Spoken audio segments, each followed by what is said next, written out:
Ça, c'est bon. Enregistrement. Parfait. Super.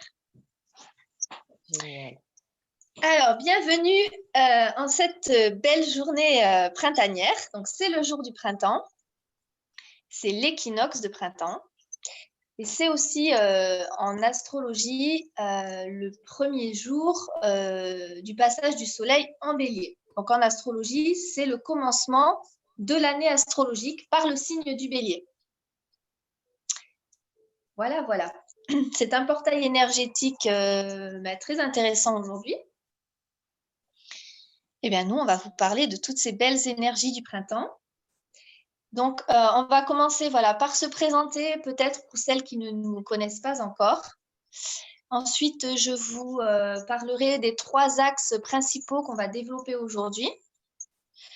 Et enfin, donc on se présente, on parle des 3 axes principaux. On va échanger avec vous. Il y aura toute une partie questions à la fin. Donc, n'hésitez pas effectivement à prendre des notes et éventuellement à préparer vos questions. Donc, pour ceux qui ne me connaissent pas encore, donc moi, je suis thérapeute holistique, donc je soigne le corps et l'esprit avec des techniques telles que les thérapies brèves, la sophrologie, l'EFT, et le corps par le massage, les soins énergétiques. J'ai mis en place aussi l'astro-coaching, donc qui est en fait un coaching de vie avec comme base toutes les informations qu'on retrouve dans votre thème astral. Donc, c'est très, très intéressant et ça nous permet d'aller plus vite au niveau du coaching. J'anime également des ateliers sur différents thèmes et des stages bien-être. Voilà. Donc, voilà. Pour ma part, thérapie holistique. Et donc, Nathalie, je te laisse la parole pour te présenter. Oui, bien écoutez, bonjour à toutes et à tous. Donc moi, je suis Nathalie Buisson. Je suis naturopathe depuis très, très, très longtemps, à peu près 30 ans. Et ensuite, j'ai repris des études de médecine chinoise et j'ai un cabinet d'acupuncture, enfin d'outils de la médecine chinoise, parce qu'il n'y a pas que l'acupuncture, il y a les ventouses, le moxa, sur Biganos. Voilà. Et donc, j'accompagne effectivement les personnes en présentiel dans mon cabinet. Et je suis en train de mettre en place des ateliers pour tout le monde, pour apprendre à prendre soin de soi, à être autonome. Au quotidien, pour les maux, pour les petits problèmes, pour faire de la prévention. Moi, le mot-clé pour moi, c'est la prévention. Voilà. Merci, Nathalie. Avec plaisir. Donc, voilà, vous verrez que c'est très complémentaire aujourd'hui, nos différentes interventions et que tous nos outils, finalement, sont liés parce qu'on est vraiment toutes les deux dans une vision holistique de l'être, c'est-à-dire globale. Pour une meilleure santé, pour une meilleure vitalité, pour être épanoui, en harmonie dans sa vie, il est préférable effectivement d'appréhender l'être humain par une vision globale, donc du corps physique, des émotions, de l'énergie, de tout ce qui est psychologique, etc. Donc, c'est vraiment la vision holistique. Et c'est d'ailleurs toutes les médecines traditionnelles, dont la médecine traditionnelle chinoise, les peuples premiers, les chamans, etc., avaient de toute façon cette vision holistique de l'être humain. C'est le microcosme dans le macrocosme. C'est-à-dire qu'en fait, on est inclus dans notre environnement. On n'est pas séparé de cet environnement, et notamment de la nature. Ce qui crée aujourd'hui la souffrance, les maladies, le mal-être, etc., c'est cette fameuse séparation avec tout ce qui nous entoure. La séparation crée la souffrance. Et à l'inverse, donc l'unité, cette vision globale, cette vision holistique, va créer une meilleure santé, une meilleure énergie, encore une fois, un meilleur relationnel aux autres, un épanouissement dans tous les domaines de votre vie, en fait. Donc, les 3 axes que l'on va développer aujourd'hui, moi, je vais vous parler d'abord dans un premier temps de ces énergies disponibles au printemps et comment les mettre à profit dans votre vie en termes de développement personnel. Donc, je serai obligée de parler un petit peu aussi des énergies d'automne et d'hiver pour que vous puissiez comprendre tout le cheminement de ces énergies au fil des saisons et ce que ça permet en fait dans sa vie. Ensuite, Nathalie nous parlera du printemps vu par la médecine traditionnelle chinoise et puis en naturopathie aussi, et pourra vous parler de conseils de santé, voilà, en termes de prévention aussi, et tous les petits outils, les correspondances, et elle parlera aussi forcément de l'émotionnel, parce qu'en médecine chinoise, il y a une correspondance entre les saisons, les organes, les émotions. C'est encore une fois ça qui est intéressant, c'est cette vision globale. Et je rebondirai de ce fait sur les émotions en vous donnant quelques clés pour la gestion des émotions, notamment celle du printemps. Je ne vous en parle pas pour le moment, vous découvrirez laquelle avec Nathalie. Alors, vous pouvez mettre déjà dans le chat, vous pouvez nous partager comment vous vous sentez en ce moment avec ces énergies-là, du printemps. Comment ça vous parle? Comment est-ce que vous vous sentez? La symbolique du printemps, pour vous, c'est quoi? Alors, déjà, je peux commencer à vous en parler. La symbolique du printemps, c'est le renouveau, la renaissance. D'ailleurs, encore une fois, à chaque fois, je ferai référence à ce qui se passe dans la nature. Observez ce qui se passe dans la nature. Donc, il y a les bourgeons. D'ailleurs, aujourd'hui, c'est le jour du printemps, mais en médecine chinoise, Nathalie en parlera, ça a commencé un petit peu avant quand même, et on peut le sentir. On peut voir dans la nature que l'énergie du printemps a commencé bien avant. Les premiers bourgeons, on sent la lumière qui revient, les journées qui se rallongent, et on le sent en fait très subtilement, qu'il y a cet élan de vie, ce renouveau, cette renaissance. On a aussi la symbolique de l'œuf de Pâques. Voilà, c'est aussi la symbolique de la renaissance, de la naissance.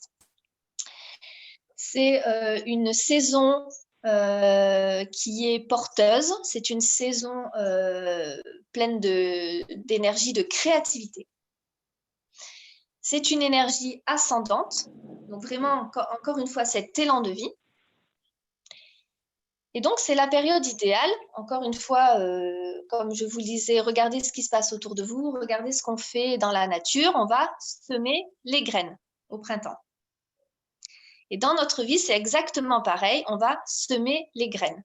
Semer les graines de nos projets de vie, de nos objectifs de vie, poser nos intentions, mais semer les bonnes graines. Semer les graines de tout ce qui va nous nourrir.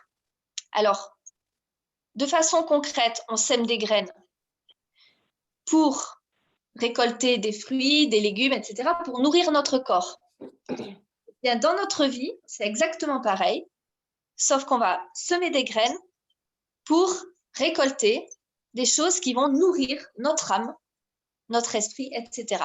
Donc, c'est important d'aller nourrir notre corps, de bien le nourrir, donc de semer les bonnes graines. Et c'est important d'aller nourrir notre âme aussi. Alors, je reviens un petit peu sur cette histoire d'énergie des saisons.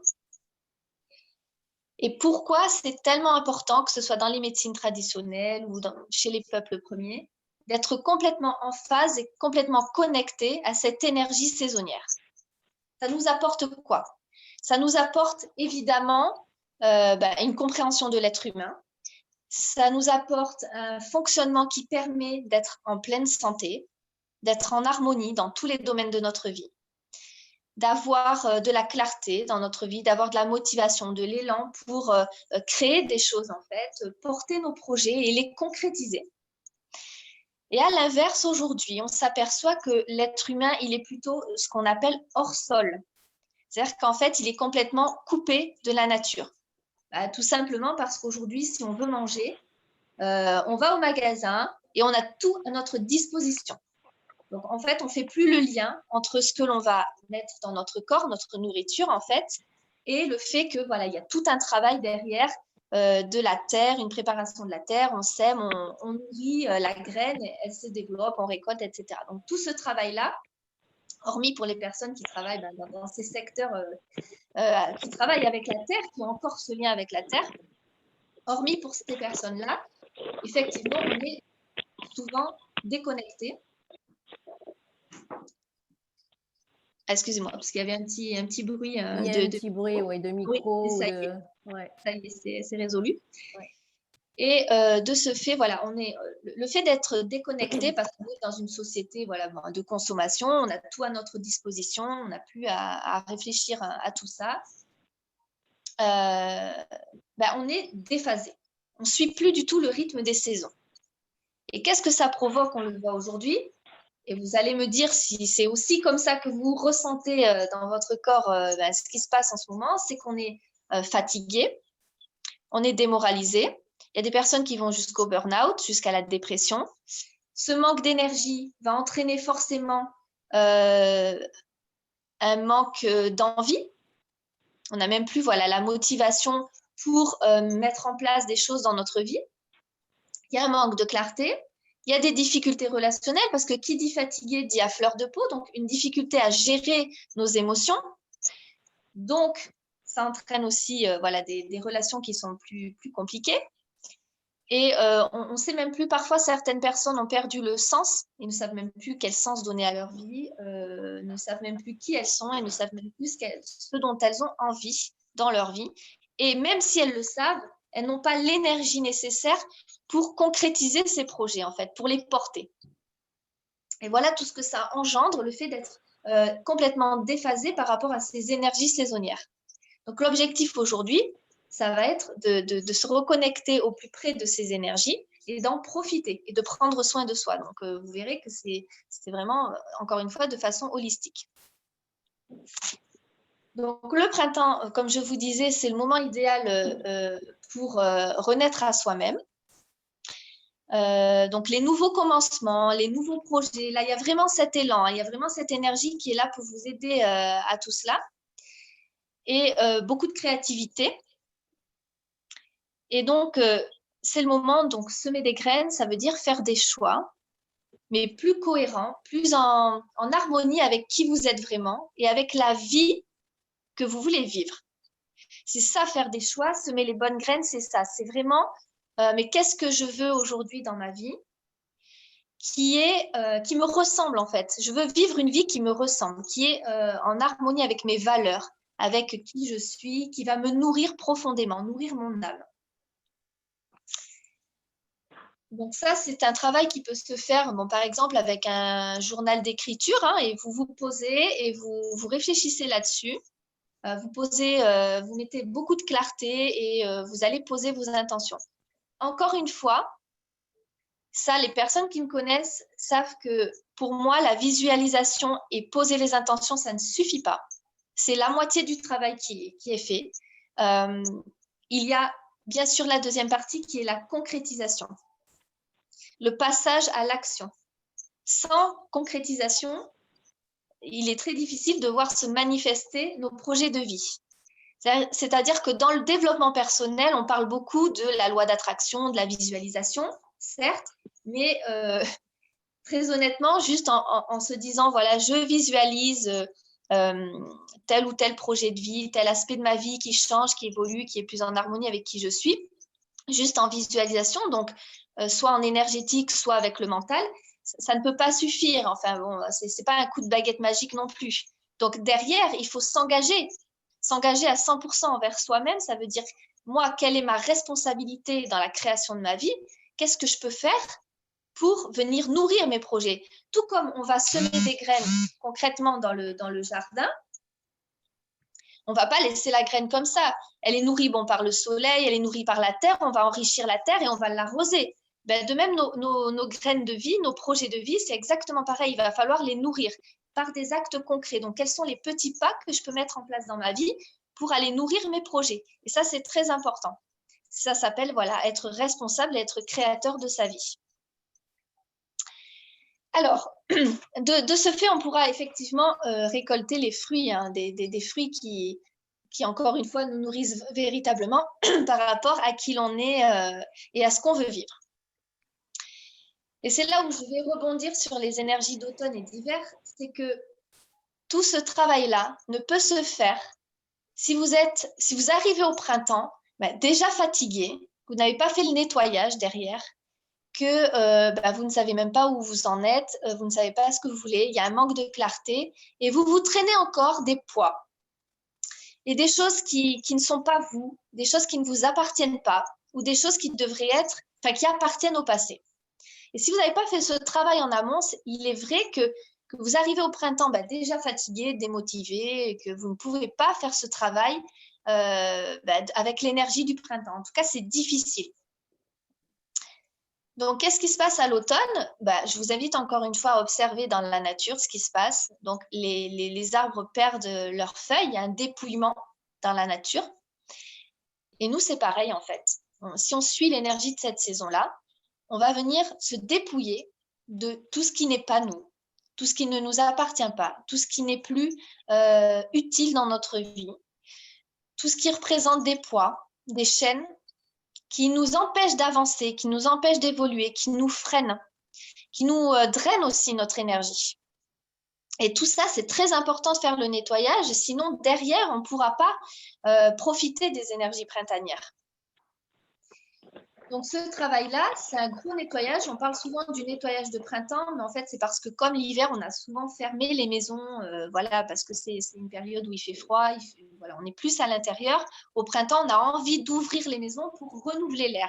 C'est vraiment ça le nettoyage du printemps aussi, c'est ce fameux, encore une fois, renouvellement. Mais je trouve intéressant à l'automne de faire quand même ce nettoyage, mais là, c'est différent. C'est vraiment un tri, un nettoyage, un dépouillement. Et alors, qu'est-ce qu'on fait concrètement?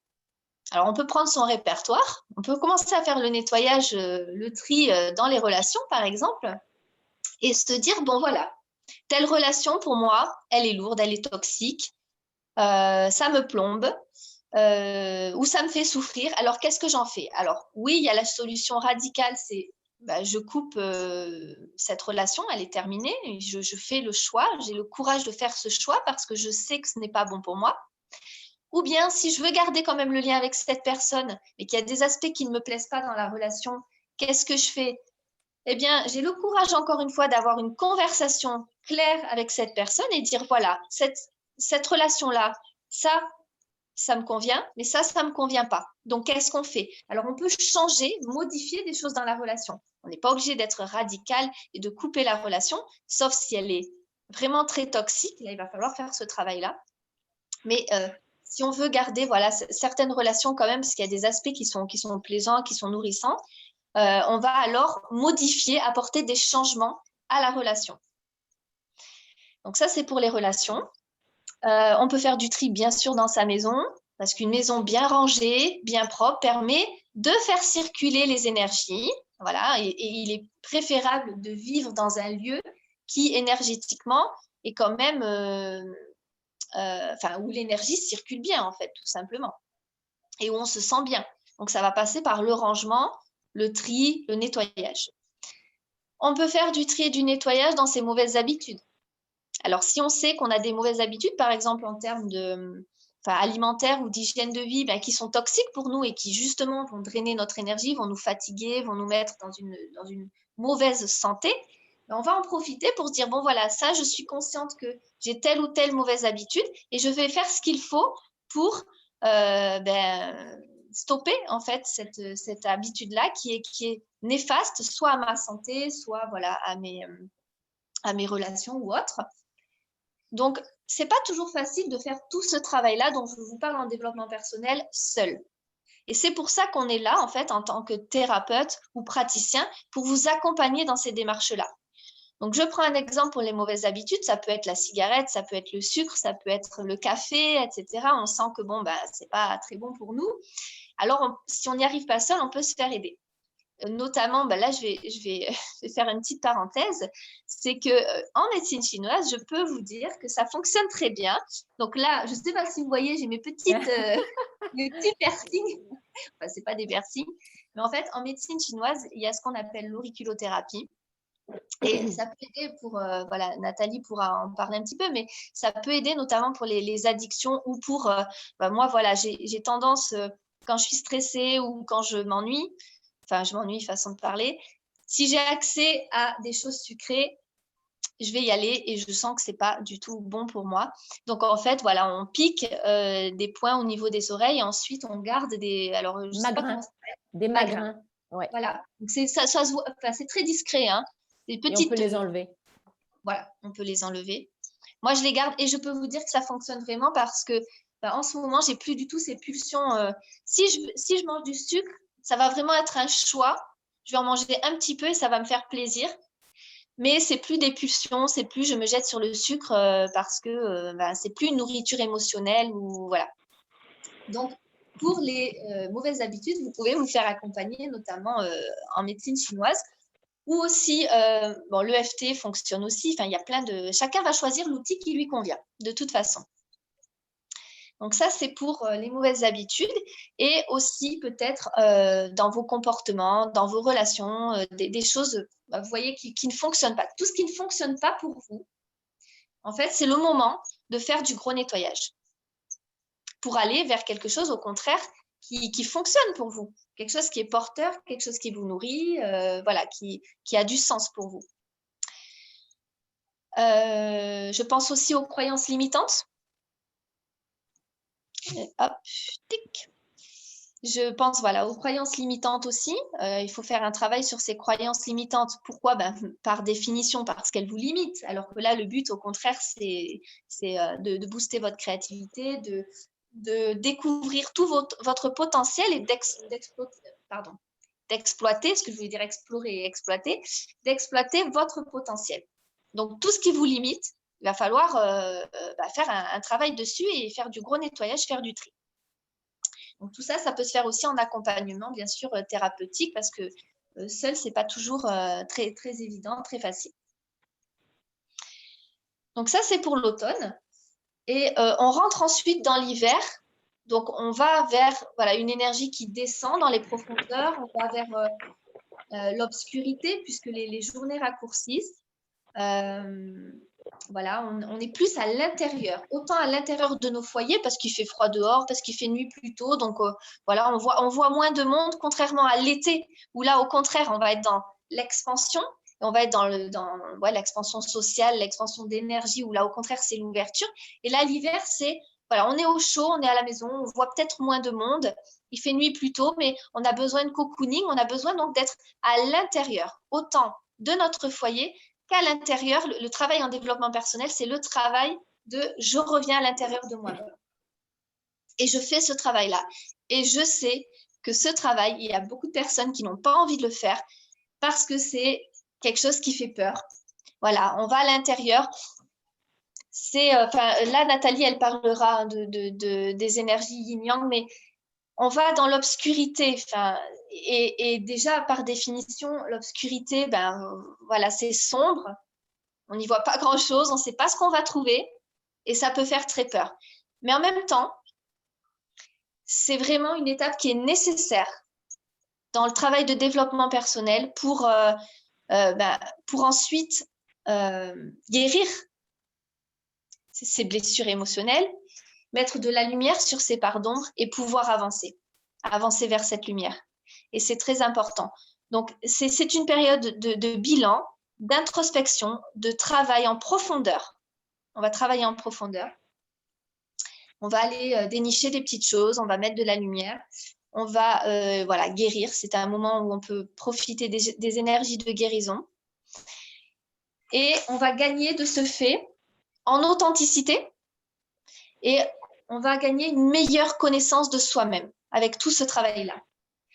Et mieux on se connaît, mieux on peut faire des choix qui sont en adéquation avec qui l'on est et ce que l'on veut vivre, et avec si on peut parler aussi de mission de vie, mais vraiment des choses qui ont du sens pour nous et d'aller vers cette vie-là. Mais avant, il faut avoir fait ce travail de connaissance de soi, d'introspection. Alors ça ne se fait pas forcément sur un cycle saisonnier, il y a des choses qui demandent bien sûr beaucoup plus de temps. Mais voilà pour les énergies qui vont vous aider à ce moment-là. Si vous êtes en phase avec ces énergies d'automne, d'hiver et de printemps, elles sont là pour vous aider dans ce travail-là. Et de ce fait, vous arrivez effectivement au printemps. Vous avez déjà fait une bonne partie du nettoyage, donc vous êtes délesté des poids, des choses qui vous font souffrir, des choses qui vous freinent, des choses qui vous bloquent. Donc, vous arrivez déjà beaucoup plus léger. De ce fait, vous avez cette énergie, cet élan pour créer de nouvelles choses, puisque comme je vous l'ai dit, le printemps, c'est l'énergie des nouveaux commencements, des nouveaux projets, mais vraiment en adéquation avec ce dont vous avez envie. Et voilà, tout ce travail, il est là pour ça. Et vous arrivez authentique, vous savez qui vous êtes, vous savez de quoi vous avez envie et vous profitez des énergies du printemps. Ben, pour le coup, c'est vraiment ça, pour renaître à vous-même. On ne peut pas renaître à soi-même si avant, il n'y a pas symboliquement, attention, une mort. C'est-à-dire, il y a plein de petites morts. Mais oui, je vais faire mourir peut-être des parties de moi, mais qui ne me correspondent plus aujourd'hui, qui ne fonctionnent plus pour moi. Je vais laisser des choses dans le passé. Je vais faire des deuils, en fait. Hein, des deuils de certaines parties de moi ou de certaines parties de ma vie. C'est vraiment des processus de guérison. Et ces petites morts-là vont permettre la renaissance derrière, mais une belle renaissance, une renaissance beaucoup plus authentique. Et c'est ça qui est important au printemps. Voilà, donc je dirais, pour conclure, renaître dans une meilleure version de vous-même, dans la meilleure version de vous-même. Et c'est ça les énergies du printemps. Donc voilà pour ma partie. Donc n'hésitez pas à noter les petites questions par rapport à tout ça. Et maintenant, je vais laisser la parole à Nathalie pour développer un peu plus le côté médecine traditionnelle chinoise. Mais c'est super bien expliqué, Angélique. En plus, non, mais c'est vrai. En plus, tu as parlé des cycles, en fait, des cycles, des saisons, au travers le côté émotionnel, enfin, plutôt développement personnel, mais ça suit exactement la même chose en médecine chinoise, puisqu'on ne fait pas non plus la différence entre les émotions et puis le corps et comment notre corps vit, s'exprime. Et là, tu parlais dernièrement d'authenticité, en fait, d'authenticité, et puis aller à la rencontre de soi-même, c'est-à-dire la mort de l'illusion, parce qu'on est lumière, mais on est ombre aussi. Et ce que tu voulais expliquer tout à l'heure, enfin, c'est ce que tu expliquais très, très bien, c'était ça, c'est euh, l'hiver, en fait. L'hiver, c'est on rentre dans le yin en médecine chinoise. On a deux grandes énergies, c'est le yin et le yang. Le yin, c'est le côté introspection, c'est le côté plutôt froid, le côté où on va se renfermer un petit peu sur soi pour méditer, pour réfléchir, pour mourir, symboliquement mourir à des parties de soi dont on n'a plus besoin. C'est l'énergie de l'hiver, hein, le yin du yin, c'est l'hiver. Et au printemps, eh bien, on sort effectivement de ce yin et on a un yang qui est une énergie qui va s'élever vers le ciel, comme les bourgeons, comme les plantes. Donc, cette énergie yang qui va monter à l'extérieur, que l'on voit dès mi-février, hein, puisqu'en médecine chinoise, le printemps, c'est mi-février. On voit déjà les bourgeons, les fleurs, les plantes, on sent une énergie différente. Et à l'intérieur de nous, c'est pareil, on a cette énergie yang qui sort là nouvellement de cette énergie yin de l'hiver qui était plutôt calme et pour accéder à effectivement la créativité et à un renouveau. Mais pour ça, pour accéder à ce renouveau, à cette créativité, à cette énergie de croissance, il est important, et malheureusement dans nos sociétés on ne le fait pas beaucoup, il est important de pouvoir se poser l'hiver. C'est-à-dire l'hiver, c'est réduire le rythme de vie. On devrait idéalement travailler moins, dormir plus, manger chaud, se couvrir, méditer, avoir, vous savez, s'entourer de chaleur. Malheureusement, l'hiver, on travaille beaucoup, on court partout, on vit de cette énergie des reins, puisque l'hiver est lié aux énergies des reins. Et on arrive au printemps, on est exténué. On a cette énergie yang qui est là, malgré tout, qui croît, qui monte, qui est cette énergie qui veut revivifier la vie. Et en même temps, on arrive, on est épuisé parce qu'on ne s'est pas reposé en hiver. Notre rein n'a pas pu se remplir. Et voilà, on arrive en général à ce moment du printemps un petit peu lasse, un petit peu fatiguée. Donc, le printemps en médecine chinoise, c'est l'élément bois avec deux grands organes, le foie et la vésicule biliaire. D'où tous ces, on sait bien ça maintenant, c'est l'époque où on va drainer. Où on va drainer, on va faire des régimes, on veut perdre du poids, on veut se remettre au sport, etc. C'est très bien, parce que c'est exactement ce qui est important. C'est justement de pouvoir bouger, se remettre en mouvement. L'hiver, on se calme. L'hiver, on est un petit peu, on s'endort un petit peu, hein, on prend un petit peu de gras, on se calme. Et, au printemps, justement, on se remet à bouger. Mais alors, il faut y aller doucement, sans violence, se respecter, être dans la bienveillance.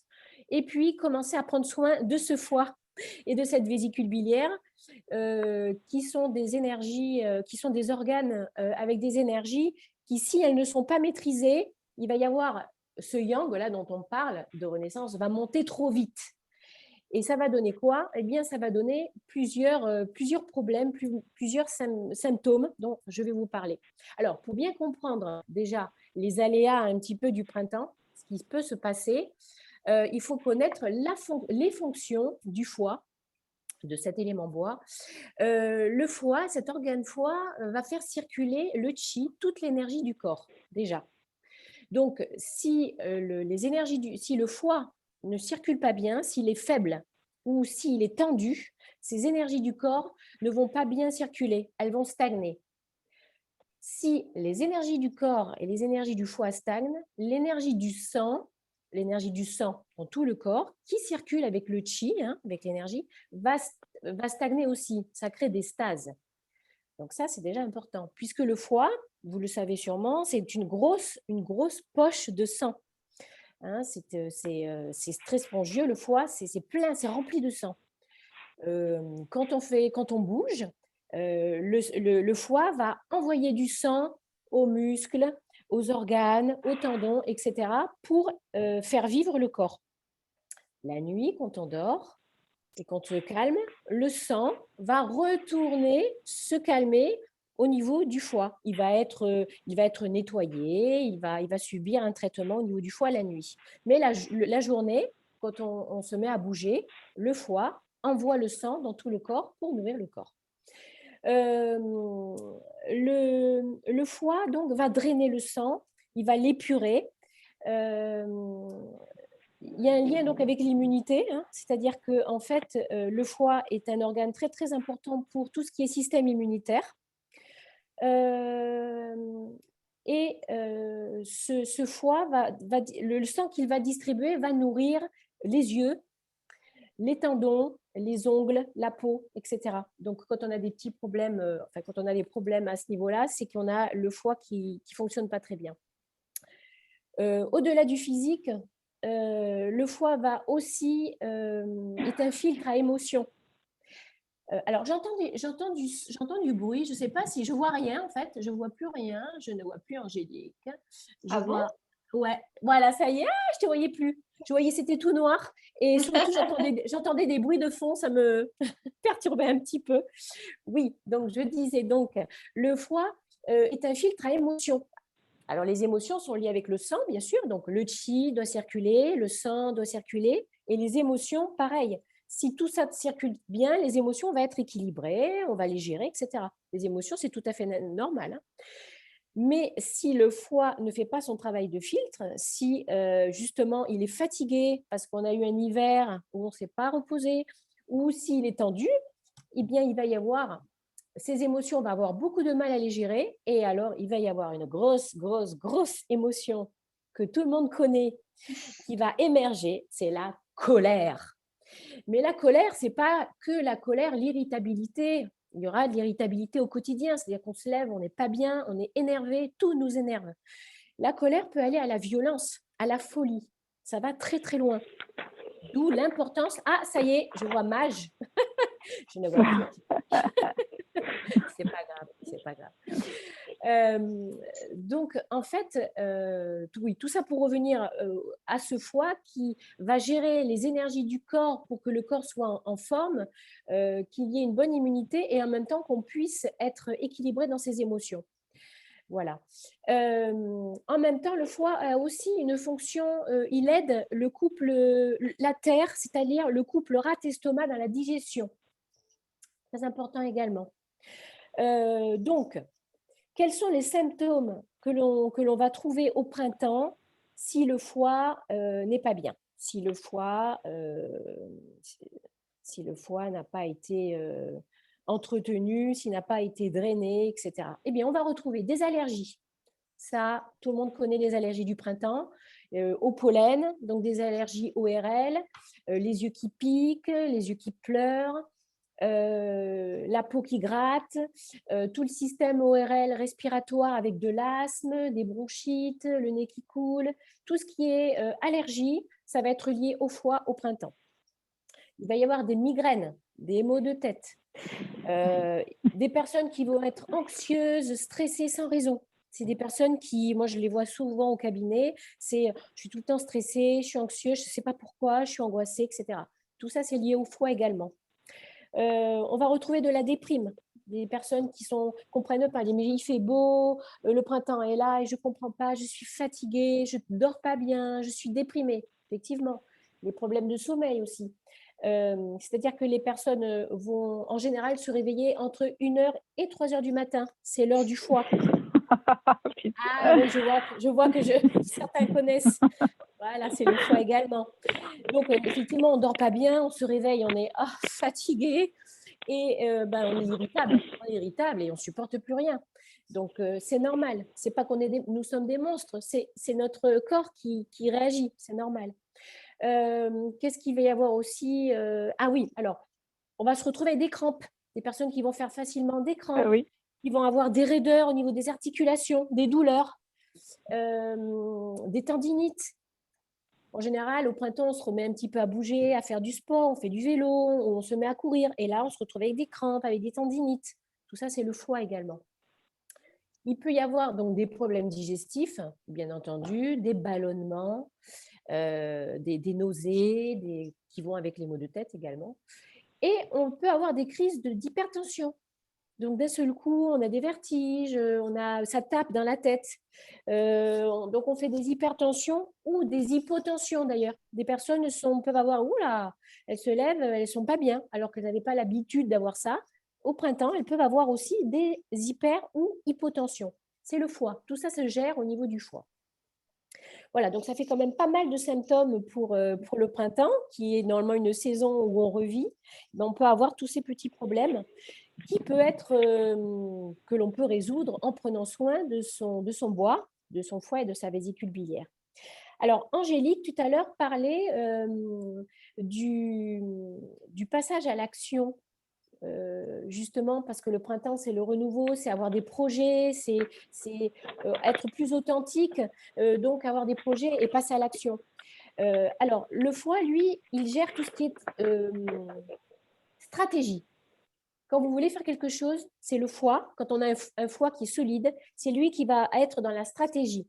Bon, moi, j'ai envie de faire ça, c'est important pour moi, ça fait partie de mes valeurs. On va mettre une stratégie en place. Mais le passage à l'acte, le passage à l'action, ça va être la vésicule biliaire. Et parfois, il y a une dissonance entre le foie et la vésicule biliaire. Donc, la personne a une stratégie, projette de faire des choses, mais elle ne peut pas passer à l'action. Donc là aussi, on va avoir des outils, que ce soit au niveau diététique ou au niveau après d'aide thérapeutique. Moi, je vais parler de la médecine chinoise, en acupuncture, en qigong, en massage, etc., pour que ce foie et cette vésicule biliaire puissent fonctionner normalement et que la personne puisse être plus à l'aise dans sa vie et construire sa vie de manière libre, parce que le foie, c'est la liberté. Voilà, un foie a horreur d'être obligé, d'être enfermé, d'être oppressé. Le foie, il a besoin de... vous savez, c'est comme la nature, les arbres, vous voyez, la nature, elle s'ouvre, c'est merveilleux. Le foie, il est pareil. Donc, si on nous enferme, si on nous oblige, ça ne va pas du tout. Le foie, il a horreur de ça. Et c'est la colère qui vient sur le devant de la scène. Alors, comment lutter contre ces problèmes de, de foie et de vésicule biliaire? Comment prendre soin de son élément bois? Eh bien, déjà, se mettre en mouvement, bouger, c'est important. On part avec sa capacité physique, on n'est pas obligé d'aller faire 10 km par jour de course, sûrement pas, sûrement pas. Mais on va peut-être commencer à marcher, faire du sport comme vous le pouvez. Alors là, c'est vrai qu'avec le confinement, c'est pas toujours évident.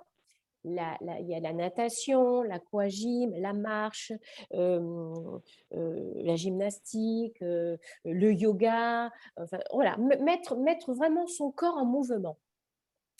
Et faire du stretching aussi, parce que je vous ai dit que le foie nourrissait les tendons, les ligaments, etc. Donc, si on est raide au niveau physique, on va être raide au niveau esprit. Donc, faire du stretching, faire du yoga, faire de toutes ces dynamiques, toutes ces gymnastiques qui vont aider à étirer le corps, ça va permettre à l'esprit d'être beaucoup plus libre et d'être détendu aussi. Quand on est souple dans le corps, on est souple dans sa tête. On s'adapte plus facilement aux choses. Et le fait de bouger va faire circuler l'énergie du foie, va désengorger le foie, déjà. Ensuite, on va drainer. Alors, on ne va pas drainer en buvant 3 litres de citron tous les matins à jeun. Faut y aller doucement. En plus, ce n'est pas bon pour tout le monde. Nous sommes tous différents. Certaines personnes pourront prendre un petit jus de citron le matin avec du miel en cure, une semaine, etc. Ça va désengorger le foie puisque le citron est acide et que la notion acide est, va venir nourrir le foie. Un petit peu d'acidité va venir nourrir le foie au printemps. Au printemps, hein, pas l'hiver. Au printemps, c'est vraiment la période. Mais il ne faut pas non plus mettre trop d'acide parce que c'est toujours pareil. C'est le juste milieu, la voie du juste milieu en médecine chinoise. C'est-à-dire qu'un petit peu va nourrir, trop, ça va faire le contraire. Voilà. Après, on peut penser aussi à faire des diètes, des monodiètes. Alors, soit manger un aliment, par exemple, une cure de pommes cuites toute la journée, une fois par semaine. Soit faire des jus, boire des jus, un mélange de jus de fruits avec des légumes, du style betterave, jus de carotte, jus de pomme, un petit peu de jus de citron et boire ça sur une journée, faire des cures comme ça sur une journée par semaine ou 3 jours d'affilée. Ça va permettre vraiment de drainer le foie en douceur, de drainer la vésicule biliaire en douceur, de drainer tout le corps, de drainer le sang, de nettoyer le sang. Et donc, nous allons, enfin, c'est vraiment très, très positif pour la santé, pour le système immunitaire, et puis pour toutes ces douleurs, toutes ces côtés tendineux, compressés qui peuvent être présentes au printemps. Surtout, manger des fruits et des légumes de saison. Manger du vert. La nature est verte au printemps. La couleur verte est la couleur du foie. Alors, vous pouvez vous habiller de vert. Vous pouvez mettre chez vous des coussins verts, des draps verts. Entourez-vous de vert. Allez dans la nature, respirez le vert. Imaginez respirer de la couleur verte. Ça va nourrir votre foie, ça va le détendre. Et puis manger des légumes, bien entendu, et des fruits de saison. Qu'est-ce que je peux vous donner? Donc, drainer le sang. Si on draine le foie, on va drainer le sang, on va drainer la lymphe. Donc, c'est très bon pour tout ce qui est œdème, rétention d'eau, cellulite, etc.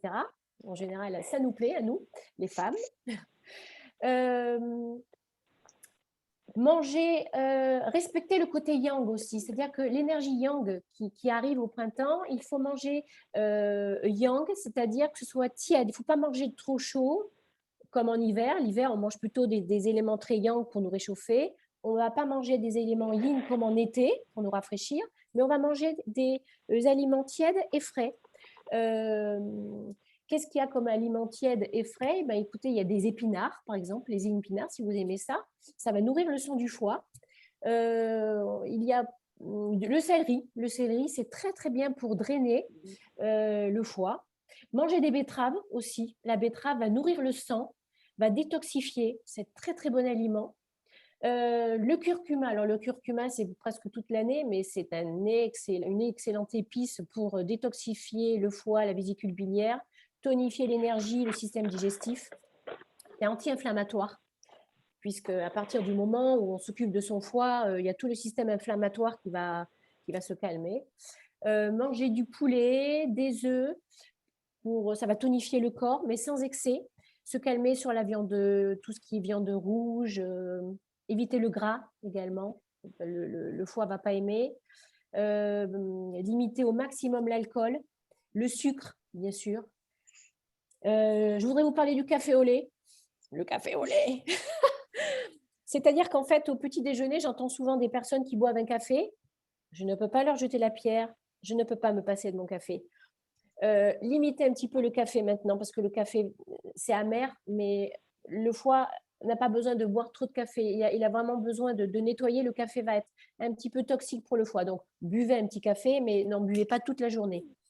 Et alors, les personnes qui mangent du beurre sur les tartines, qui mettent un petit peu de lait dans leur café, ou qui prennent un petit suisse, ou qui mangent un petit morceau de fromage au même moment le matin que leur café, dans l'estomac, ça va faire une bouillie, ça va faire du café au lait. Et du café au lait, c'est un toxique, un puissant toxique pour la vésicule biliaire et le foie. Souvent, les personnes qui ont consommé pendant des années ce genre de choses, on leur enlève la vésicule biliaire. C'est très, très dommage. Parce que la vésicule biliaire, c'est le passage à l'acte, mine de rien. On a besoin de tous nos organes. Voilà. Donc, essayez surtout de ne pas utiliser, de pas consommer de produits laitiers en même temps que le café. Quoi d'autre? Vous avez peut-être entendu parler du jeûne de 16 heures, c'est-à-dire que vous terminez de manger vers 20 heures le soir et après vous remangez vers 13 heures le lendemain. Ça va permettre au corps de jeûner un petit peu pendant quelques heures. Le système digestif va se mettre au repos. Très, très, très bon et très positif pour le foie, la vésicule biliaire et pour tout le corps également. Pour mincir aussi, puisqu'en général, au printemps, on a en général 1 ou 2 kilos en trop qu'on a pris l'hiver. C'est normal. Comme autre aliment en ce moment à prendre, le fenouil extraordinaire. Le fenouil anti-gaz, anti-ballonnement, draineur, nettoie le sang, nettoie les intestins. La carotte qui donne bonne mine, qui nourrit le sang et qui est très très bon pour le foie. Le citron, on en a parlé. L'artichaut, si vous le digérez, parce que parfois l'artichaut c'est pas évident pour tout le monde de le digérer, ça crée des gaz. Profitez de l'ortie, très reminéralisante et qui draine, le pissenlit. Et en ce moment, nous pouvons trouver facilement de la sève de bouleau pour drainer le foie et les reins. Sève de bouleau en cure de 3 semaines, idéal pour avoir un système immunitaire au top. Profitez des asperges. Il va y avoir les asperges là, c'est excellent les asperges aussi.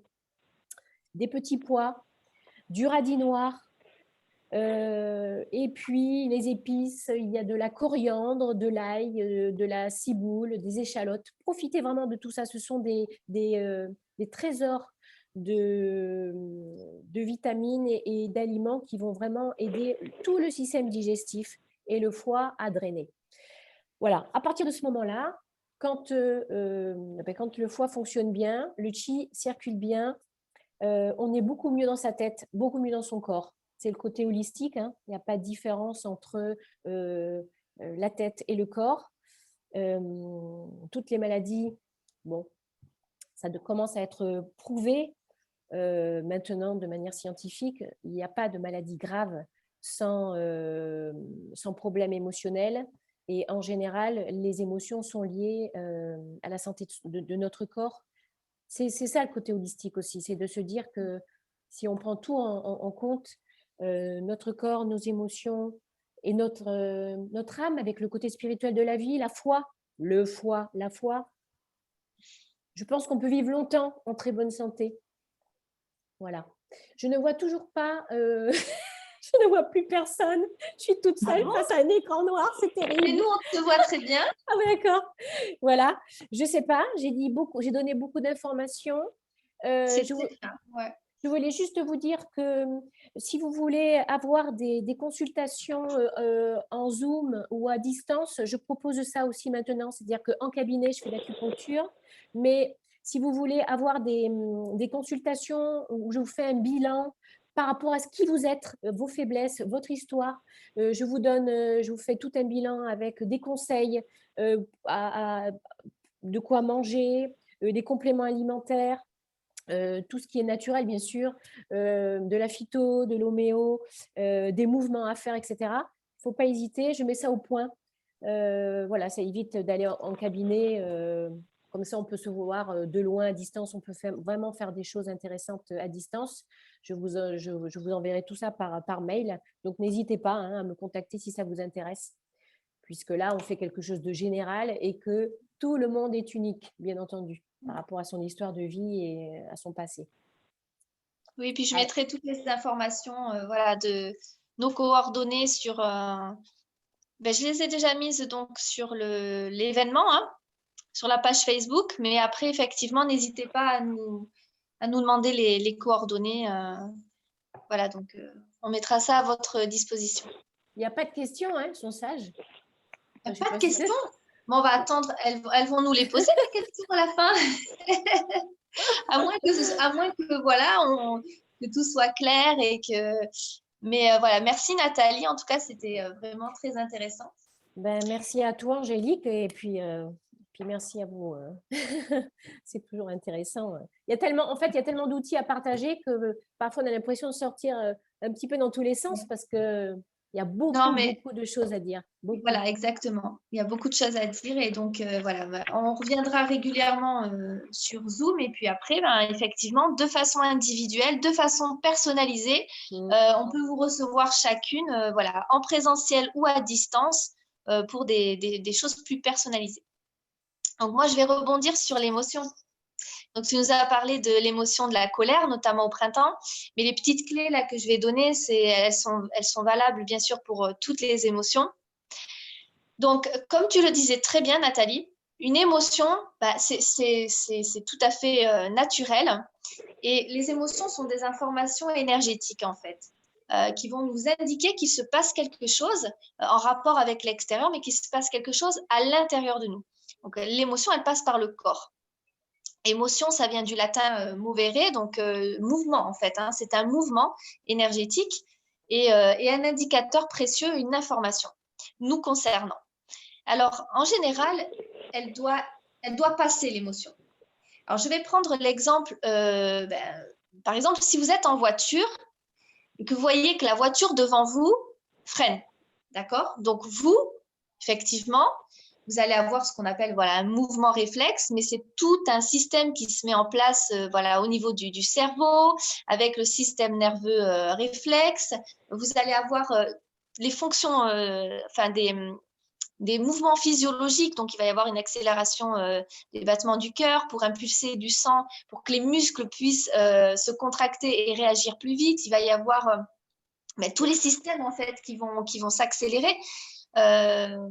Donc les pupilles qui se dilatent, etc. Enfin, beaucoup de choses qui se passent au niveau physiologique pour vous permettre de réagir assez rapidement. Donc, ce sont les actions réflexes.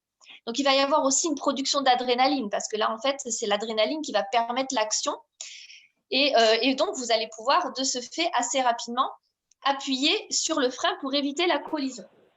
Donc, vous allez peut-être ressentir effectivement cette décharge d'adrénaline et une petite peur, la peur en fait de créer un accident, de rentrer dans la voiture devant vous.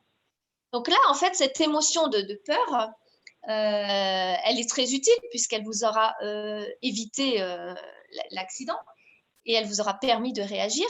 Et normalement, elle passe. C'est-à-dire qu'une fois que voilà, ça y est, j'ai appuyé sur le frein, j'ai évité la collision, ça redescend et en quelques minutes, ça doit passer.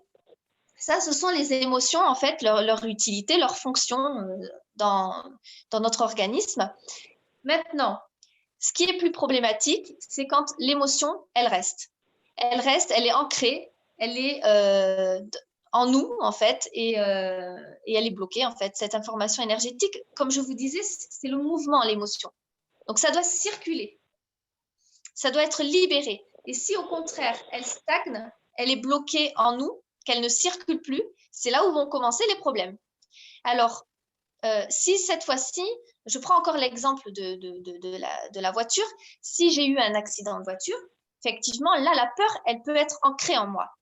Là, ça peut être vraiment un traumatisme et cette peur-là, mais peut-être qu'après, à chaque fois que je vais reprendre le volant, mais je vais avoir une appréhension, une angoisse, une panique. Voilà, je vais peut-être trembler, je vais peut-être me sentir mal. Et ça, c'est parce que l'émotion, effectivement, elle a été ancrée en nous et il va falloir travailler dessus parce que sinon, ça devient problématique. Ça devient problématique. Parfois, certaines émotions, donc on va reprendre la colère là pour le coup parce que c'est le printemps. Alors, soit elle est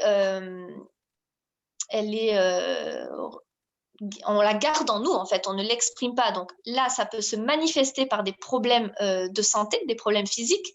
Donc ça va peut-être toucher le foie, mais ça peut aussi se manifester différemment. Mais voilà, ça peut créer des tensions, ça peut créer des douleurs ou ça peut créer des maladies quand on a vraiment une émotion qui est gardée en nous depuis longtemps et qu'on n'a pas libérée. Donc, ça peut même aller jusqu'à des maladies graves, hein, puisque, comme disait Nathalie, on le sait, les maladies sont souvent liées à une émotion également. Donc, c'est très important de s'occuper de ces émotions pour sa santé déjà. Et ensuite, c'est pas que sur le corps que ça joue. L'émotion, elle va jouer aussi sur un mal-être, une angoisse, parfois une dépression. Voilà, on sent qu'il y a quelque chose qui ne va pas, un blocage, ça peut jouer sur nos relations, alors notamment la colère, c'est-à-dire qu'à la fois, c'est pas bon de garder sa colère en soi, c'est vrai, puisque là, c'est vous que ça détruit, mais quand, effectivement, comme je disais tout à l'heure à Nathalie, il y a des personnes qui me disent « mais moi, je risque pas de tomber malade parce que moi, ma colère, je l'exprime ».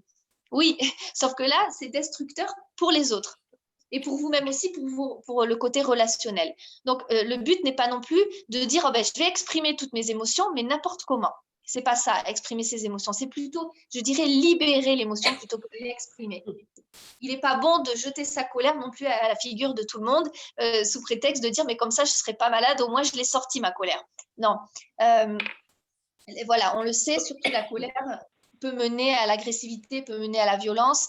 On peut, que ce soit verbal, on peut blesser les gens ou que ce soit après même physique. Donc, on ne va pas non plus exprimer cette colère de cette façon-là et être dans la destruction de l'autre ou de la relation. Donc, comment on fait pour s'occuper de ces émotions? Parce que souvent, quand on a une émotion comme ça, des réactions émotionnelles, c'est quelque chose d'automatique. C'est pour ça qu'on dit que les personnes qui entrent dans des colères sont ingérables, on n'arrive pas à les contrôler. On a beau essayer de les raisonner, ce n'est pas possible, elles n'entendent pas. Elles sont dans leur colère, elles sont dans leur bulle, elles n'entendent pas. Et on dit même, je suis hors de moi. Et ça veut bien dire ce que ça veut dire, je suis hors de moi, c'est que je ne suis plus dans mon corps, je n'ai plus le contrôle, je ne suis plus en moi. Et là, l'intérêt en fait des exercices, des techniques de gestion des émotions, c'est au contraire de revenir en soi et de voir ce qui se passe à l'intérieur de soi. Donc, pourquoi on n'a plus de contrôle? Pourquoi c'est automatique? Pourquoi on n'arrive pas à contrôler une émotion? Eh bien, je vais passer très rapidement sur le fonctionnement de 3 zones importantes du cerveau, parce que j'avais déjà fait un zoom là-dessus. Donc, vous avez effectivement le cerveau reptilien, qui est la plus ancienne partie du cerveau chez l'être humain, qui va gérer tout ce qui est fonction physiologique, mais aussi fonction de survie, et qui va effectivement se mettre en alerte, mais qui va permettre, elle a un sens, ça a un sens tout ça, ça va permettre effectivement la survie, soit de fuir, soit de combattre, soit il y a une autre partie, c'est l'inhibition de l'action, donc on va rester figé, mais bien souvent, ça nous permet d'éviter un danger ou de faire face à un danger. Sauf qu'aujourd'hui, on le sait, cette partie-là du cerveau, elle est trop sollicitée. L'effet du stress, on a l'impression qu'il y a un danger permanent, or il n'est pas réel ce danger. Donc on sollicite beaucoup trop cette partie-là du cerveau, on est beaucoup trop en mode survie et on le sait, ça enclenche des fonctions physiologiques en fait, hein. Donc il y a une production de cortisol, donc l'hormone du stress. Donc on va avoir forcément un impact sur tous les systèmes respiratoire, système digestif. On le sait que c'est destructeur pour notre santé. Donc ça, c'est vraiment le mode survie, être tout le temps sous l'effet du stress, on va trop solliciter cette partie-là. Et nous avons le cerveau limbique qui gère tout ce qui est émotionnel et le néocortex qui est la partie la plus récente en fait dans le développement de l'être humain et qui va permettre au contraire, l'analyse, la réflexion, le discernement, la prise de recul, vraiment, voilà, ce côté logique et rationnel chez l'être humain. Sauf que quand on est sous l'effet d'une grosse émotion, qu'on n'arrive pas justement à gérer, c'est parce que quand le cerveau reptilien se met en alerte, il ne nous est pas possible d'avoir accès à cette partie du néocortex qui est là normalement pour dire hey, je prends du recul par rapport à la situation ou par rapport à ce que la personne m'a dit et ça m'a mis en colère. Mais je devrais être capable de prendre du recul, de discerner, d'être lucide et d'avoir une réaction calme, posée. Alors, ça ne veut pas dire qu'il faut tout accepter. Je ne suis pas en train de dire ça. Hein, il y a des colères qui sont justes, mais c'est la façon voilà, de les exprimer, encore une fois. Et on ne doit pas tout accepter. Mais cette partie du cerveau, elle est là justement pour nous permettre cette prise de recul, ce discernement. Or, quand on est sous l'effet d'une grosse émotion, cette partie-là, elle est inhibée en fait. On n'a plus accès. Et c'est pour ça qu'on dit que je suis hors de contrôle ou hors de moi. Et qu'on ne peut pas en fait raisonner une personne qui part dans une crise. Donc l'objectif, parce que ça se passe en quelques secondes, c'est-à-dire quelqu'un de colérique, une personne va lui dire quelque chose qui le met en colère ou une situation et en quelques secondes, il va y avoir une réaction. Donc là, l'objectif, c'est de créer un espace-temps entre le stimulus extérieur, que ce soit une personne, voilà, une parole, un événement ou autre, et votre réaction, en fait, ce qui se passe à l'intérieur de vous. Donc, on crée un espace-temps. On n'est plus dans l'automatisme, dans la réaction automatique. Et dans cet espace-temps, on va pouvoir faire quelque chose, justement, pour éviter d'être l'esclave de ses émotions et que ce soit destructeur.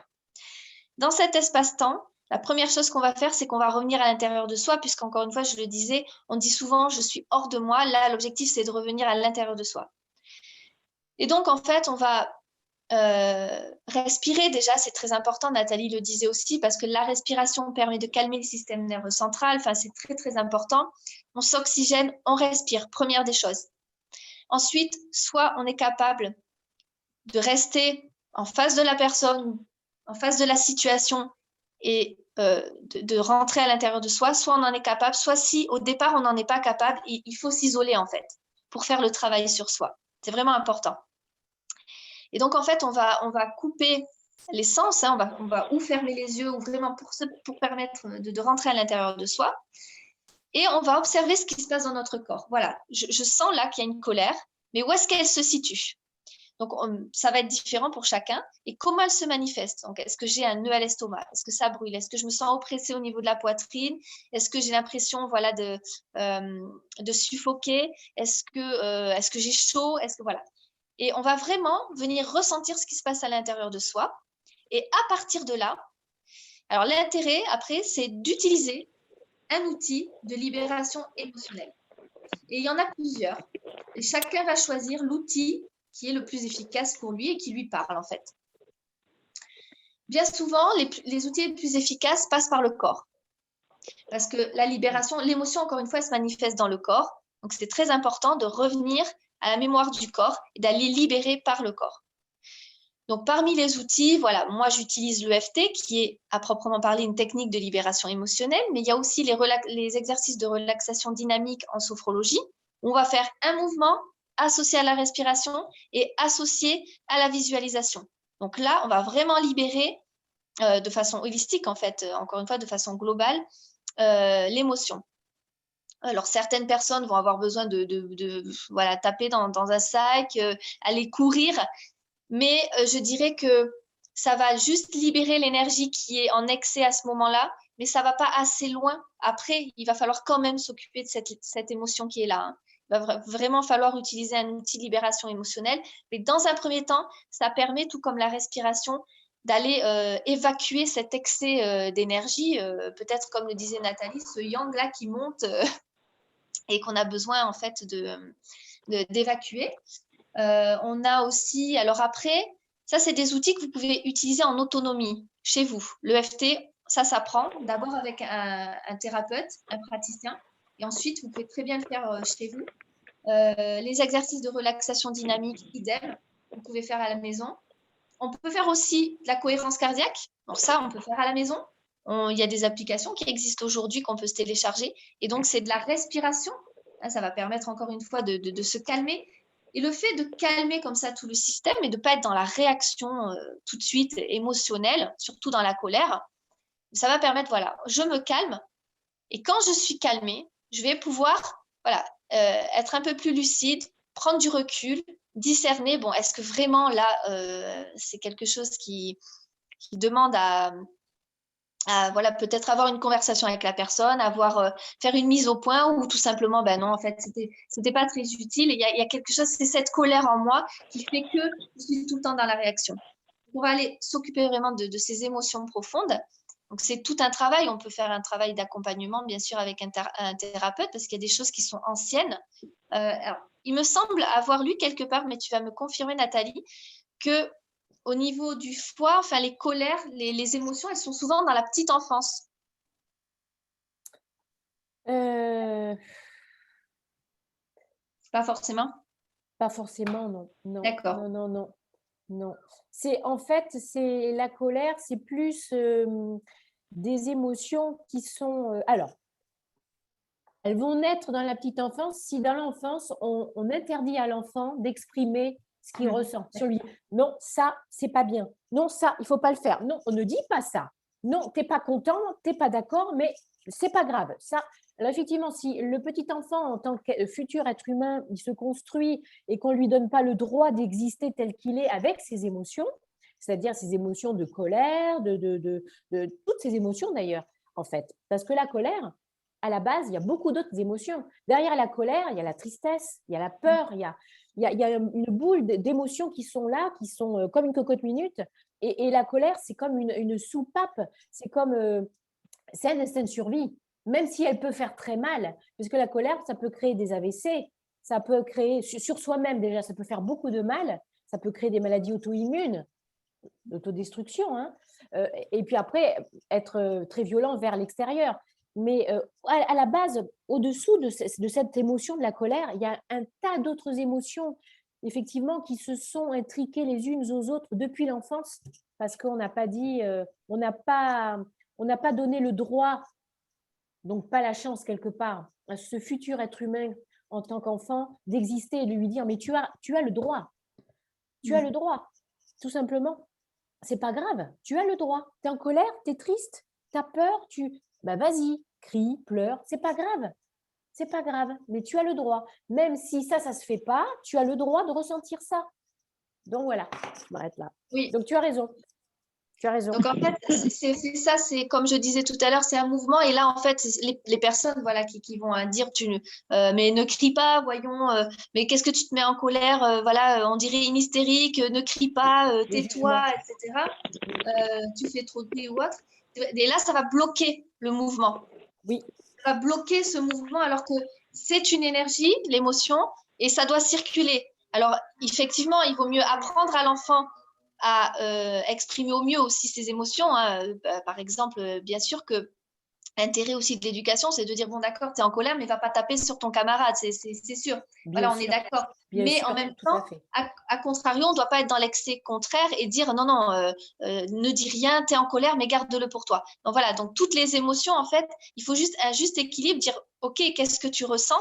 Effectivement, tu ressens quelque chose là. Déjà, prendre conscience de ce qu'on ressent ou dans ton corps et trouve un moyen de le libérer sans faire de mal à l'autre, sans voilà, être dans l'excès, ni dans la destruction de soi, ni dans la destruction de l'autre. Donc, tous ces outils, effectivement, sont très bons pour ça.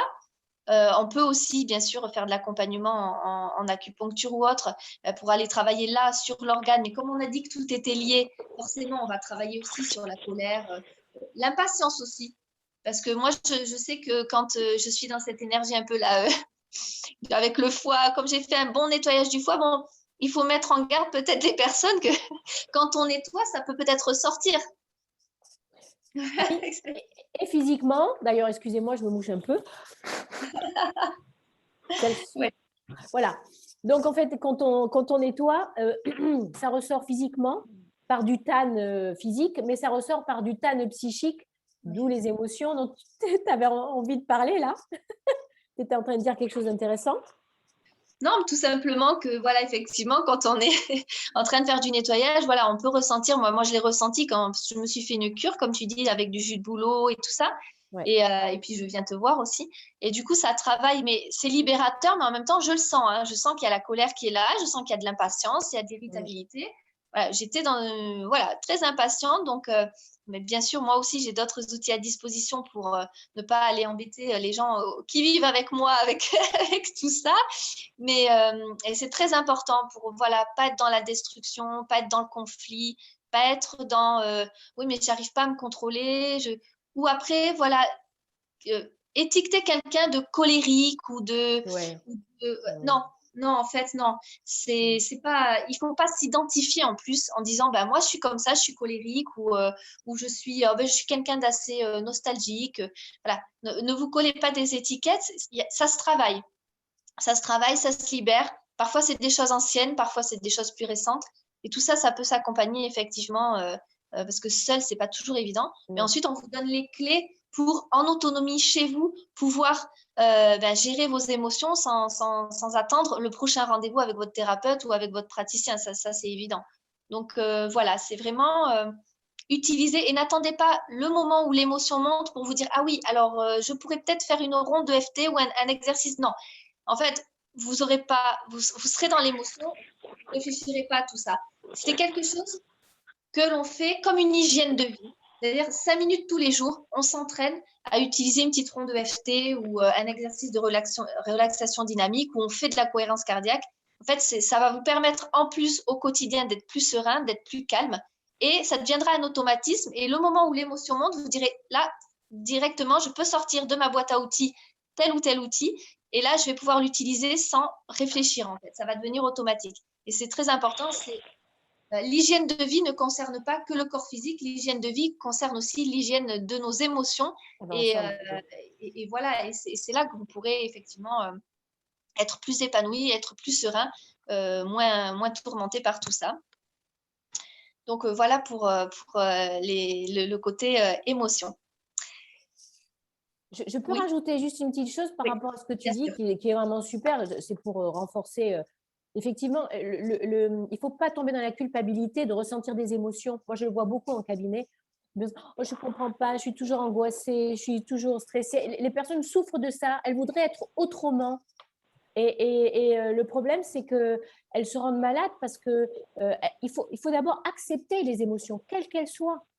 Parfois, on est bouffé un petit peu par certaines émotions, mais effectivement, on peut y remédier. Mais ça ne fait pas notre personnalité, c'est pas vrai. Mais il ne faut pas culpabiliser de ressentir une émotion, quelle qu'elle soit. Parce qu'on ne peut pas en sortir dans ces cas-là, on ne peut pas évoluer et on n'est que dans l'autodestruction dans ces moments-là. Donc, accepter qu'on n'est pas parfait, déjà, et puis que toutes ces émotions sont là, elles ont un sens. Tout Voilà, à c'est fait. tout ce que je voulais rajouter. Très bien, mais parfait. Merci beaucoup. Mais ça rejoint ce que Donc, tu dis. si vous avez des questions, donc vous pouvez ouvrir votre micro, vous pouvez poser vos questions dans le chat ou nous partager quelque chose. Voilà, tout simplement. C'est pas forcément des questions, ça peut être un partage, Oui, un échange. Donc voilà, on vous laisse une euh, expérience. quelques minutes ou si vous avez envie d'ouvrir votre micro, allez-y.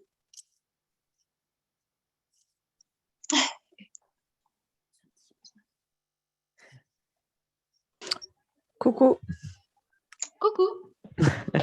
Moi, j'avais une question concernant la monodiète sur une journée, enfin le jeûne intermittent, c'est ça? Oui. Alors, attendez, parce que j'entends pas très. Je remonte le son plus fort. Donc, c'est arrêter de manger vers 20h. Oui. Là, c'est oui, c'est le jeûne intermittent. Essayez d'arrêter de manger vers 19h30, 20h et ne rien manger, à part boire de l'eau, hein, et ne rien manger jusqu'à midi, 13h le lendemain. D'accord, voilà, c'était ça la question. Oui. C'est on peut boire de l'eau, Oui, des tisanes. exactement. Des tisanes, D'accord, de l'eau, complètement, bien sûr. Bien sûr, s'hydrater au d'accord, maximum pour drainer. Et vous allez voir que en fait, vous n'avez pas à avoir faim. Et si vous avez tendance à être fatigué, la fatigue va partir. d'accord. Et même si vous passez 10 minutes où l'estomac fait un peu glouglou du style, bah, dis donc, tu m'as rien donné à manger aujourd'hui. ça dure pas longtemps. Et ensuite, on a l'énergie qui revient. C'est une expérience très intéressante à faire. Et après, on la met régulièrement, surtout au En printemps pratique? d'ailleurs. En pratique D'accord. et surtout au printemps. Oui. Oui. C'est à faire sur une journée ou sur une cure un peu plus longue? Non, l'idéal, alors le jeûne intermittent, c'est bien de faire ça en cure. En cure, 10 jours par mois, 15 jours par mois. Au printemps, plus rapide, plus D'accord, facilement. Après, la monodiète. La monodiète, c'est plus une journée par semaine, par exemple, où on mange un aliment matin, midi et soir. C'est-à-dire toute la journée, on mange du même aliment. Et en général, ce n'est pas des frites, c'est pas des gâteaux. Moi, j'ai fait une monodiète de cookies. Ouh, non, c'est pas ça. En général, c'est une monodiète de la pomme cuite excellente avec un peu de cannelle parce qu'elle est pleine de fibres, de pectine qui va nettoyer l'intestin en même temps. Et ça, d'accord, c'est vraiment c'est une très bonne pratique à mettre en place tout le long de l'année, hein, soit une fois par semaine, soit une fois tous les 15 jours, de faire une monodiète. On le sent, c'est bien de se ressentir aussi. Parce que comme on est tous différents, certaines personnes auront envie de le faire toutes les semaines, d'autres tous les 15 jours, etc. Ou après un gros repas. Vous faites un gros repas le week-end, et ben, le lundi ou le mardi, vous faites une monodiète en mangeant. d'accord. Voilà. La cure de sève de bouleau, Oui, donc ça, je l'ai déjà pratiquée. oui. J'ai déjà faite, pas pour cette saison. Et je voulais savoir, j'ai des feuilles de bouleau qui se font en tisane. Est-ce que ça a le même… Non, Non, ça n'a pas le même… ça n'a pas le même intérêt dans le sens où la sève, elle sort vraiment de l'arbre, elle est fraîche. D'ailleurs, elle se garde au frigidaire. Oui, Vous faites ça sur d'accord, 3 semaines, elle est c'est beaucoup plus puissant. Tout à fait. d'accord. Je Excusez-moi. précise pour le fait de boire, tu sais, pour le jeûne intermittent, le fait de boire Oui, peut-être le soir, pas trop, parce que par oui, expérience, bon, vous vous réveillez la nuit, voilà, et ça peut couper le sommeil. On en parlait, Nathalie, pas trop boire de liquide, du coup, enfin le soir, pour éviter 18 non, heures. je, voilà. Ouais, après 18 heures. j'évite aussi. Et une question aussi. Donc là, Nathalie, vous mettez en place les consultations Zoom. Oui, tout à fait. Vous avez une idée, vous avez fixé les tarifs ou pas? Pas encore, pas encore. En fait, c'est venu D'accord. là d'un seul coup, très vite. C'est impressionnant. Et non, j'ai pas mis. A priori, je pense que ça sera à peu près le même tarif qu'en cabinet, sauf qu'on D'accord, sera plus libre, on aura plus de temps. Et je vous enverrai tout ce que je vous enverrai, bien sûr, ça sera compris. Je pense que ça sera aux alentours de 50 €. d'accord, Avec possibilité après d'un suivi et pas au même tarif. Ça sera intéressant. Ça sera très intéressant, je pense. d'accord, Mais parfait. le premier bilan, Oui, effectivement, je pense que ça sera aux alentours de 50 € et on aura le temps de discuter, de faire le bilan, etc. Ça sera plus d'1 heure, alors qu'en cabinet, on est obligé de… C'est pas l'usine, mais bon, ça se suit, donc on ne peut pas mettre autant de temps. d'accord. Voilà. Merci beaucoup. Mais je vous en prie. Merci à vous. Merci Marjorie. Merci Et Marjorie. moi, j'ai vu les commentaires de Claire, donc en fait, je connais Claire, effectivement. Je ne savais pas que c'était elle, donc excellente kiné à Ichoux. Voilà, donc Mathieu et Claire, cabinet de kiné sur Ichoux, et de très belles personnes. Et je suis ravie que tu sois là, Claire. Voilà, et merci pour tes commentaires. Et vraiment, voilà, je suis ravie. Donc, Ah oui, merci Claire. Je suis en train de lire aussi ces commentaires. Oui, ah oui, oui, c'est pardon. Oui, c'est vrai que bon, oui, c'est vrai que bon, dans le domaine médical, bon, donc de très belles personnes, je peux le dire quand même, de très belles personnes bienveillantes et ça, je peux le dire.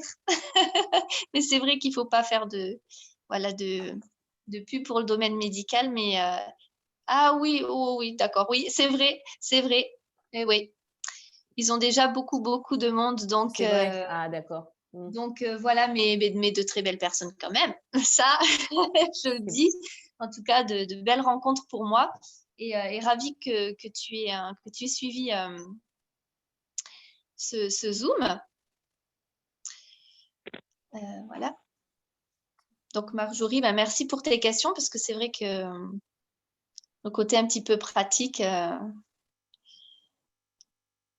Oui, c'est Donc aussi, important de poser des voilà, questions. on peut conseiller de faire. Bon, moi, c'est vrai que je vais tous les mois chez Nathalie, hein, parce que voilà, c'est aussi prendre soin de moi et j'ai choisi de le faire comme ça. Mais après, voilà, chacun le fait à sa manière, hein, avec des outils qui leur parlent. Bien sûr. Mais après, c'est bien de faire aussi à chaque saison, comme tu disais. Il y a des personnes qui vont pas forcément venir tout le temps, Non. mais à chaque saison, hop, une petite séance pour. À chaque changement de saison, puisqu'en médecine chinoise, les saisons été, automne, hiver, printemps, au milieu, il y a l'intersaison, qui est l'intersaison de la terre, de la rate et de l'estomac, qui, elle, nourrit tout le corps. Et en général, les personnes viennent juste au changement de saison pour faire un bilan et puis pour bien rentrer dans la saison suivante, sans pathologie particulière. C'est de la prévention. C'est très bien. Tu as une question, Nathalie, pour toi. Ah, j'ai une question. Alors, une question. Où est-ce que je trouve une question? Je suis nouvelle sur Zoom et il faut que je m'y mette. Hein. Alors, où est-ce que j'ai des questions? Tu as. Est-ce que tu fais de l'acupuncture, de l'homéopathie? Acupuncture, Oui. oui. Oui, tout à fait. Oui, je fais un petit peu d'homéopathie. J'ai grandi là-dedans, mais je me passionne par l'homéopathie. De la phytothérapie. En tant que naturopathe, j'ai pas mal d'outils que j'adapte à la personne qui vient de me voir. Et puis par rapport aussi à leur croyance, je connais des personnes qui sont pour les médecines douces, mais par exemple, l'homéopathie, c'est même pas la peine de leur en parler. Donc, je m'adapte aussi à tout ça, bien sûr. Et je leur donne aussi alors, quand ça sera par Zoom, je leur donnerai aussi des photos, des schémas pour qu'elles puissent se masser ou se travailler elles-mêmes des points d'acupuncture pour des mots passagers par rapport à leurs propres problématiques. Ça, c'est intéressant aussi. C'est ce qui est bien, c'est qu'avec Internet, on peut leur envoyer plein de choses pour qu'elles puissent prendre soin d'elles aussi à côté. Oui, l'autonomie, c'est important pour nous aussi. Après, l'accompagnement, c'est bien, mais l'autonomie, pas dépendre d'un thérapeute ou autre. Exactement. Et donc, l'acupuncture, oui. L'auriculothérapie, Oui. Les moxa, les ventouses, massage Twina, voilà. Exactement. Et tout ça, ça fait partie des ateliers. Bon, là, je parle de Zoom, de relax, de bilan. Mais ensuite, moi, je fais des ateliers chez moi où je fais venir 4 personnes et où j'apprends aux personnes à utiliser ces outils pour elles. Ça, c'est important. Pas l'acupuncture, hein, bien sûr. Mais l'acupuncture peut être remplacée par la digitopuncture. Voilà. Oui. Oui, parce qu'il y en a qui n'aiment pas les aiguilles. Bien sûr, tout à fait. Est-ce qu'il y a d'autres questions?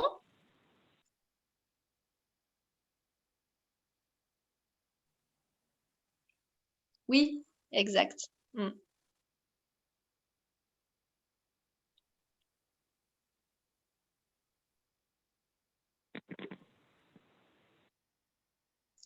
Bon, mais s'il n'y a pas de questions, on va terminer ce Zoom. J'espère que voilà, ça aura été intéressant pour vous.